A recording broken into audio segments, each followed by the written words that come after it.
Well, a couple things that I really want to respond to that were said before is, one is I do agree with the shift. Yesterday I said it was a conceptual shift, but it's deeper than that. It's a consciousness shift.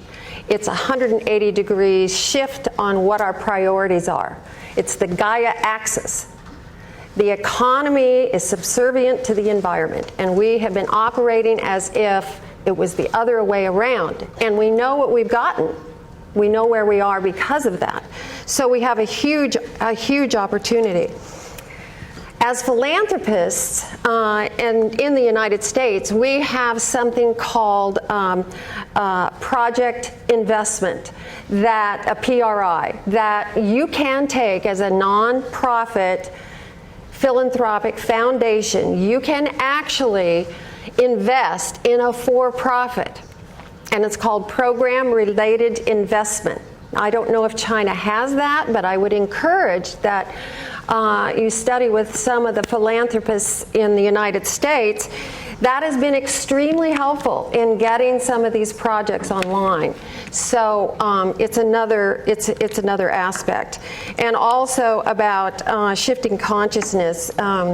Buckminster Fuller, who was a genius, he's the one that came up with the term Spaceship Earth, and gave humanity the perspective that this is it. We're on a spaceship, and the humans are command central, so we have to be wise and smart.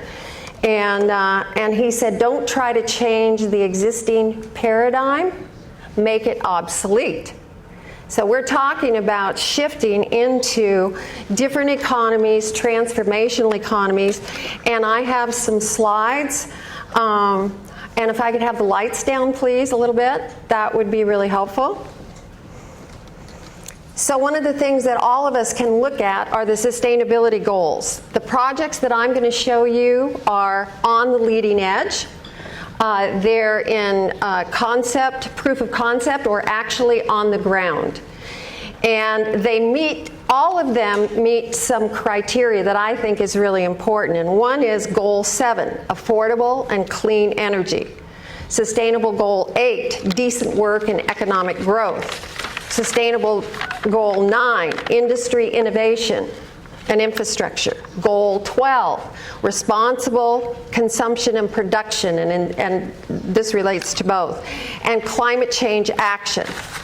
So we're talking about investments in these kind of projects, in clean energy and innovation.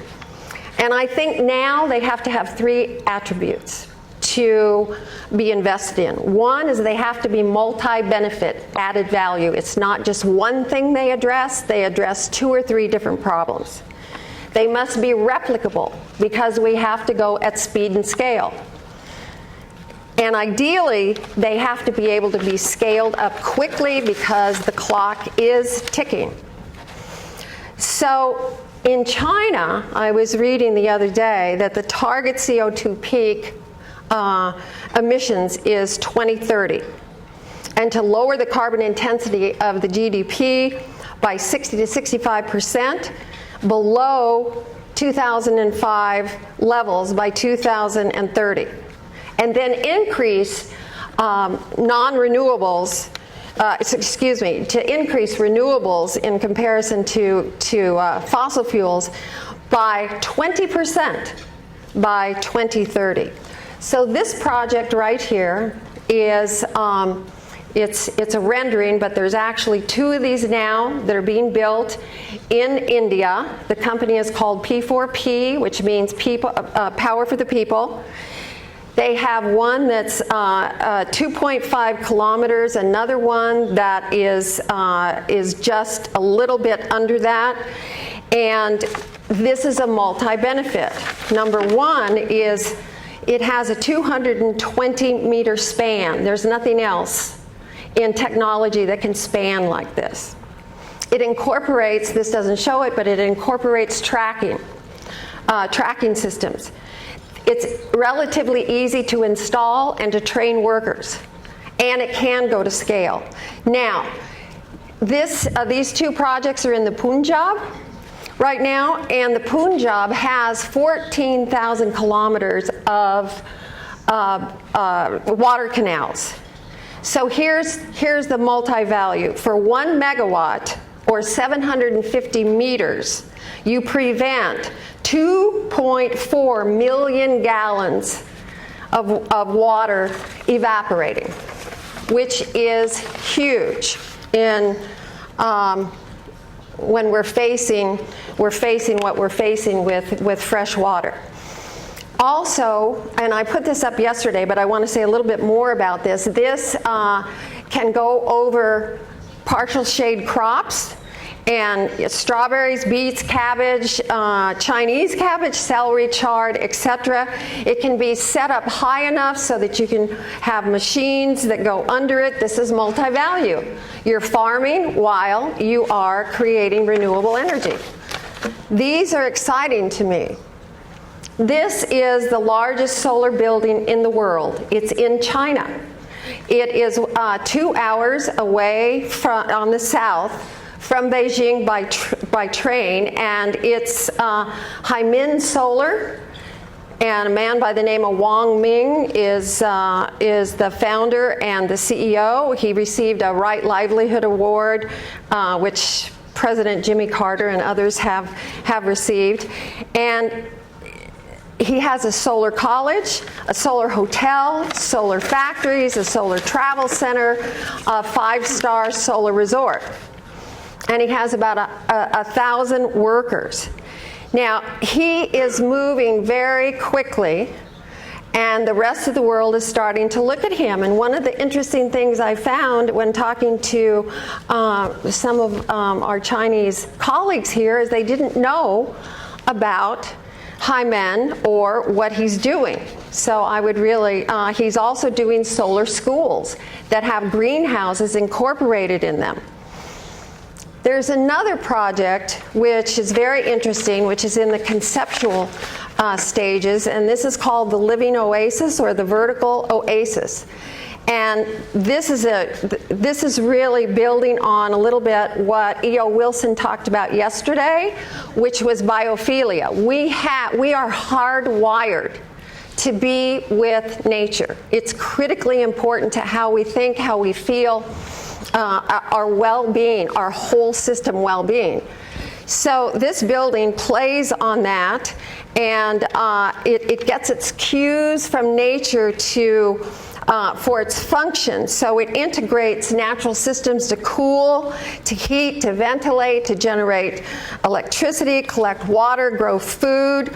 It has a double skin so that you can kind of see there that you can grow flowers and food and medicinals in that space between the two skins.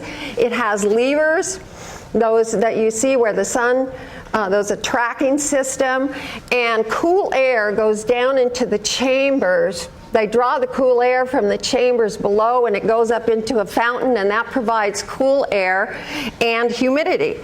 This is a fabulous concept for really dry environments that don't get a lot of precipitation.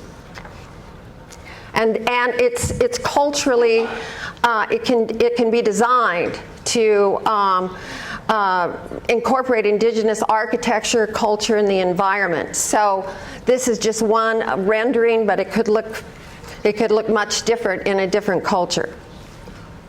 Now, I want to show you this because this is flaring in the Niger Delta in Nigeria.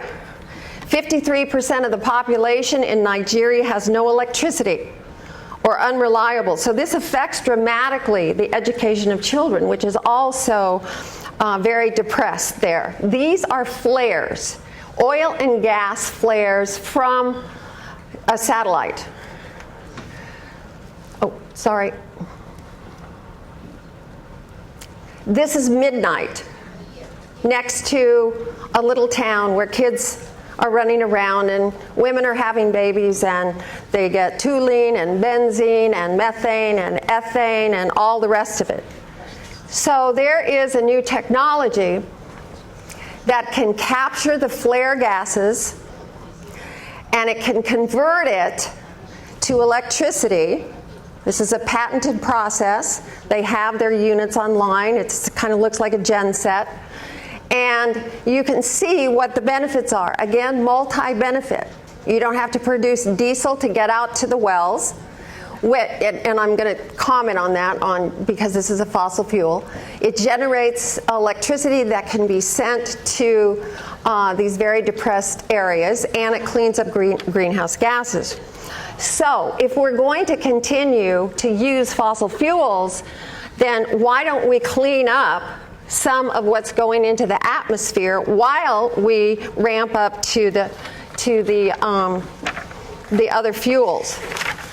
So I just want to say that the ultimate is hydrogen. We all want hydrogen because when you combust you get hydrogen, you get water. So that's ultimately where inventors are wanting to go. And I would just have to say that, the whole point of this in this transformational economy is that if you don't like change, you will like irrelevance even less. Thank you.